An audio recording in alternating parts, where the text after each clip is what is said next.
Paddies, abundant all over the field, a much desired scene for any farmer. But this specific kind of rice is not the common genre to be found in general.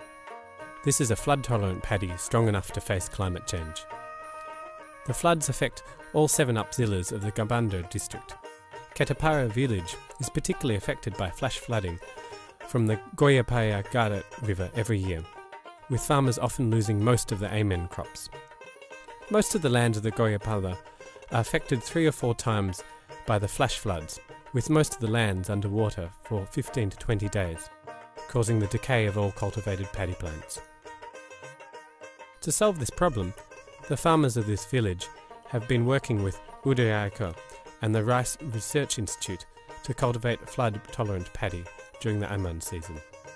In 2007, the Rice Research Institute organised a small exhibition plot to promote various types of flood-tolerant paddy in this area. The 5 flood-tolerant paddy varieties in the exhibition plot from the Rice Research Institute inspired the local farmers. One of the farmers, Dilip Kumar Saka of Hamandura village, cultivated a Sauna Sub 1 variety in an exhibition plot. The year saw a heavy calamity of flood, and only his plot survived the havoc. এবারের ফলনটা গত বছরের ফলনের চাইতে ভালো মনে হচ্ছে। Swarna sub 1 এই ধানটার সন্ধান আমরা মূলত আগে জানতাম না। স্থানীয় একটা সংগঠন উদ্যোগ ফাউন্ডেশন আমাদের গ্রামে আসে এবং এই ধানটার বন্যা সহিষ্ণু জাত এবং এটা বন্যার পানিতেও ডুবি থাকে এবং নষ্ট হয় না এই রকম কথা বলে উদ্বুদ্ধ হয়ে আমি 50 শতক জমি ধান আবাদ করি।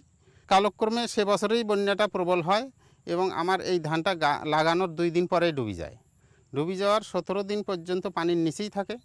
মানে আমাদের নতুন অভিজ্ঞতা হয়েছে যে 17 দিন পানির নিচে ডুবি থাকার পরেও আবাদ হয়। তারপর ওই ধানটা দেখি আস্তে আস্তে বেশ মানে যে অবস্থায় আমরা সবুজ অবস্থায় লাগাছিলাম চারাটা সবুজই আছে 17 দিন পরেও। তারপর ওই ধানটা আবাদ হয়।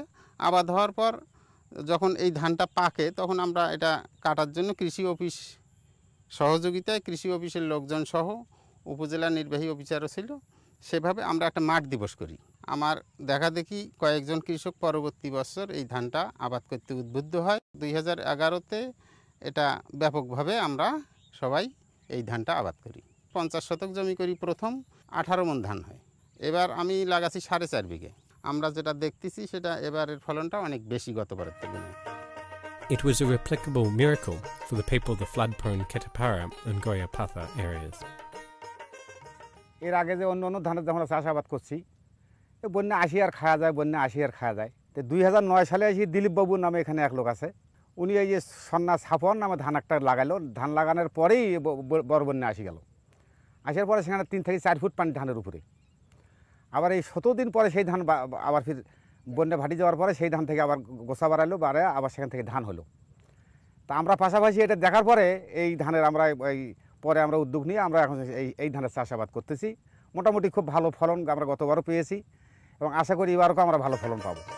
Udog Foundation, an organisation working amongst the farmers, took the lead to popularise 3 kinds of flood-tolerant paddy invented by the Rice Research Institute.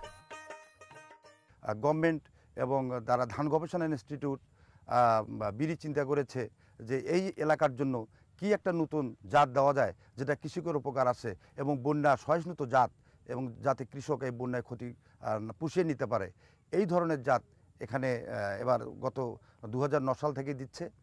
সে জাতগুলো হচ্ছে বিড়ি 51 এবং বিড়ি 52, যার বাংলা নাম স্বর্ণা সাব 1 এবং বিআর 11 সাব 1। তবে আমাদের এই এলাকার মধ্যে এই স্বর্ণা সাব 1 এবং বিআর 11 সাব 1 এই দুটাই এখন খুব জনপ্রিয় জাত। আর সর্বোপরি একটা জিনিস পরিলক্ষিত হয় যে মাঠে যে সমস্ত রোগ এবং পোকার উপদ্রব হয় যেটা কিন্তু এই জাত দুটোতে আদৌ এখন স্পর্শ করতে পারেনি। In continuity with the last 3 years of success, 68 farmers cultivated flood-tolerant paddy in the Ketapara and Goyapatha areas in 2010. These farmers produced between 18,000 and 20,000 kilograms of paddy in their land using only a very small amount of fertiliser. These flood-tolerant paddies have shown a realisation of a long-cherished dream of local farmers, harvesting the grains to ignore the negative impacts of climate change না, খুব ভালো মনে করতেছি, কারণ আমার এলাকার প্রায় সবাই করছে এবার এই ধান। তো আপনাদের আমাদের অঞ্চলের এই ধানের ভবিষ্যৎ আমরা খুবই উজ্জ্বল মনে করছি এই কারণেই যে ধানটা 2009 সালে ব্যাপক বন্যাতেও হয়েছে, 2010 সালে একটু বন্যা কম হয়েছে, তারপরেও ধান ভালো হয়েছে। এবার 2011 বন্যা হয়নি, তারপরেও ধানটা হয়েছে। তার মানে আমরা মনে করতেছি যে এটা বন্যা হলেও এই ধানটা আবাদ করা সম্ভব, বন্যা না হলেও আবাদ করা সম্ভব, এবং অন্য ধানের তুলনায় ফলন বেশি।